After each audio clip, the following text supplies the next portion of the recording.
नमस्कार दोस्तों, क्या आप यह जानते हैं कि आखिर हनुमान जी की माँ से ऐसी कौन सी भूल हुई कि वह अप्सरा से बन गई बानरी।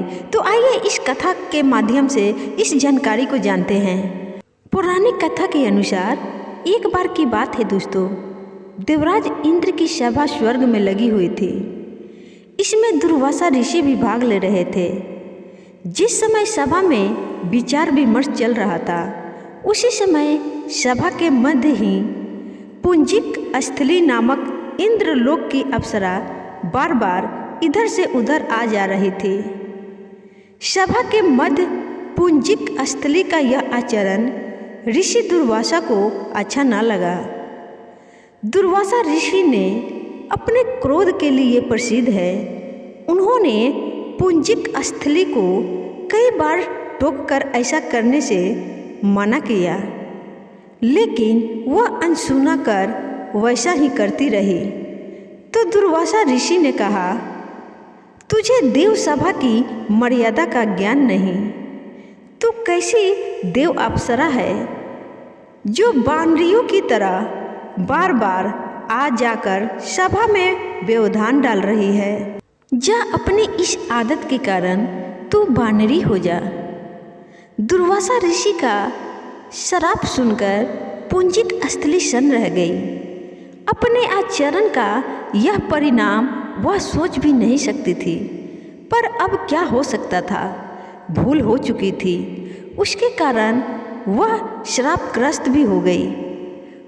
उसने हाथ जोड़कर अनुनय विनय कर कहा, ऋषिवर, अपनी मूढ़ता के कारण यह भूल मैं अनजाने में करती रही और आपकी वर्जना पर भी ध्यान न दिया।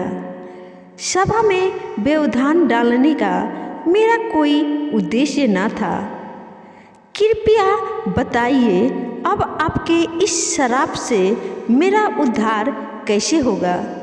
अप्सरा की विनती सुनकर ऋषि दुर्वासा पसीजे और बोले, अपनी इस चंचलता के कारण अगले जन्म में तू वानर जाति के राजा विरज की कन्या के रूप में जन्म लेगी। तू देव सभा की अप्सरा है, अतः तेरे गर्भ से एक महान बलशाली यशस्वी तथा प्रभु भक्त बालक का जन्म होगा। पुंजिक अप्सरा को संतोष हुआ। पूर्ण जन्म में वानर राज विरज की कन्या के रूप में उनका जन्म हुआ और उनका नाम अंजना रखा गया। विवाह योग्य होने पर इनका विवाह वानर राज केसरी से हुआ। अंजना केसरी के साथ सुखपूर्वक प्रभास तीर्थ में रहने लगी। इस क्षेत्र में बहुत शांति थी तथा बहुत से ऋषि आश्रम बनाकर यज्ञ आदि करते रहते थे। एक बार ऐसा हुआ कि वन में विचरने वाला शंखवल नामक जंगली हाथी प्रमत्त हो उठा तथा वन में उत्पात मचाने लगा। उसने कई आश्रमों को रौंद डाला, यज्ञ वेदियां नष्ट कर दी। उसके भय से भागते हुए अनेक तपस्वी बालक आहत हो गए। कई आश्रम उजड़ गए। कई ऋषि भय के कारण आश्रम छोड़कर चले गए। केसरी को जब शंखवल नामक हाथी के इस उत्पात का पता लगा तो वह आश्रम तथा आश्रम वासियों की रक्षा के लिए तत्काल वहां आए और शंखवल को बड़ी कुशलता से घेर कर उसके दोनों दांतों को पकड़कर उखाड़ दिया। पीड़ा से चिंघाड़ता हुआ वह हाथी वहीं धराशायी हो गया और मर गया। आश्रम की रक्षा के लिए उनके अचानक पहुंचने तथा हाथी को मारकर आश्रम वासियों को निर्भय कर देने वाले केसरी का ऐसा बल देखकर ऋषि मुनि बहुत प्रसन्न हुए और केसरी के पास आकर आशीर्वाद देते हुए कहा, वानरराज केसरी, जिस प्रकार तुमने आज हम सबकी तथा आश्रम की रक्षा की, इसी प्रकार भविष्य में तुम्हारा होने वाला पुत्र पवन जैसा वेग वाला होगा तथा रुद्र जैसा महान बलशाली होगा। तुम्हारे बल तेज के साथ साथ उसमें पवन तथा रुद्र का तेज भी व्याप्त रहेगा। केसरी ने कहा, ऋषिवरों, मैंने तो बिना किसी कामना के परमंत हाथी को, जो किसी प्रकार वश में नहीं आ रहा था, मारकर आपकी इस यज्ञ भूमि को निर्भर किया है। आपका दिया यह स्वतः आशीर्वाद मुझे शिरोधार्य है। केसरी ऋषियों को प्रणाम करके चले गए। समय आने पर अंजना के गर्भ से एक बालक का जन्म हुआ। उस बालक में अपने बाल्यकाल से ही ऋषियों द्वारा दिए आशीर्वाद का तेज झलकने लगा और आश्रमों में वह पवन वेग की तरह जहाँ तहाँ पहुँच जाते थे। आश्रमों में विघ्न डालने वाले वन्य जीवों तथा दुष्ट व्यक्तियों को अपने अपार बल से खदेड़ देते थे।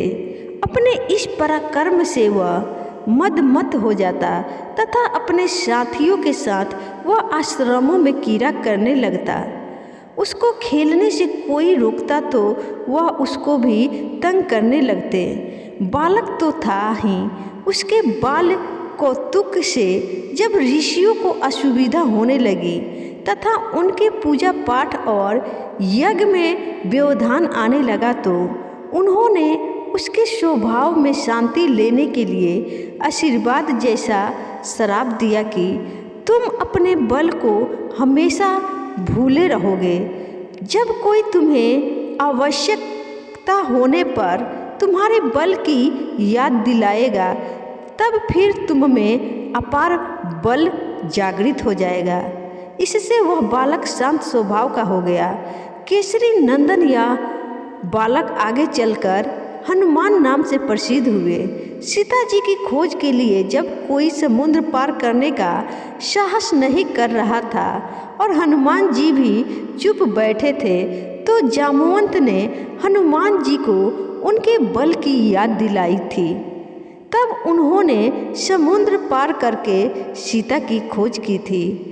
तो प्रेम से बोलिए दोस्तों, पवन पुत्र हनुमान की जय। तो आपको यह कहानी कैसी लगी? आखिर अंजनी माता पिछले जन्म में अप्सरा थी और वह कैसे बानर बन गई, आप लोगों को इस कथा में पूरी जानकारी मिल गई होगी।